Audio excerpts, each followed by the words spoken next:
নমস্কার বন্ধুরা, Monica's food খাজানাতে সবাইকে স্বাগত। বন্ধুরা, গরম চলে এসেছে আর এই গরমে শরীর ও পেট ঠান্ডা রাখার জন্য আমরা নানান ধরনের শরবত খেয়ে থাকি। তাই শরীর ও পেট ঠান্ডা রাখতে আজ আমি তৈরি করে নেব লেবু ও পুদিনার শরবত। আশা করি আজকের রেসিপি সবার ভালো লাগবে। লেবু পুদিনার শরবত বানাতে একটা মিক্সি জারে নিয়ে নিলাম 2 মুঠো ফ্রেশ পুদিনা আর দিয়ে দিলাম 2 টেবিল চামচ চিনি ও কয়েকটা বরফের টুকরো। এর একটা স্মুথ পেস্ট তৈরি করে নেব। এবার নিয়ে নিলাম 2টো পাতিলেবু।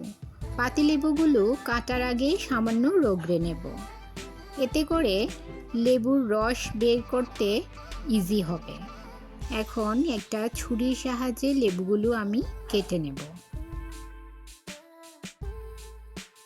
আমার চ্যানেলে নতুন বন্ধু হয়ে থাকলে চ্যানেলটি সাবস্ক্রাইব করে পাশে থাকা বেল আইকনটি প্রেস করুন আর নোটিফিকেশন অল করুন পরবর্তী ভিডিওর আপডেট পেতে।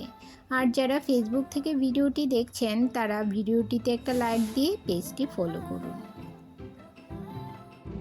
এখন একটা কাচের গ্লাস নিয়ে নিলাম আর এতে দিয়ে দেব কয়েক টুকরো আইস কিউব ও যে পুদিনার পেস্টটা তৈরি করে রেখেছিলাম সেই পুদিনার পেস্ট থেকে 2 টেবিল চামচ পরিমাণ পুদিনার পেস্ট আমি এতে দিয়ে দিলাম। এবার গ্লাসের উপর একটা ছাঁকনি বসিয়ে লেবুগুলো থেকে রস চিপে লেবুগুলোর রস আমি গ্লাসে নিয়ে নেব।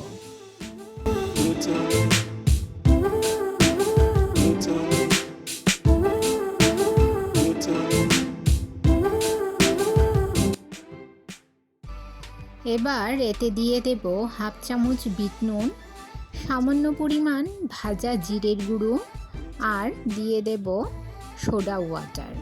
আপনারা সোডা ওয়াটারের বদলে নর্মাল জল দিয়েও এই শরবতটি তৈরি করতে পারেন, তবে সোডা ওয়াটার দিলে এর টেস্টটা আরও ভালো হয়।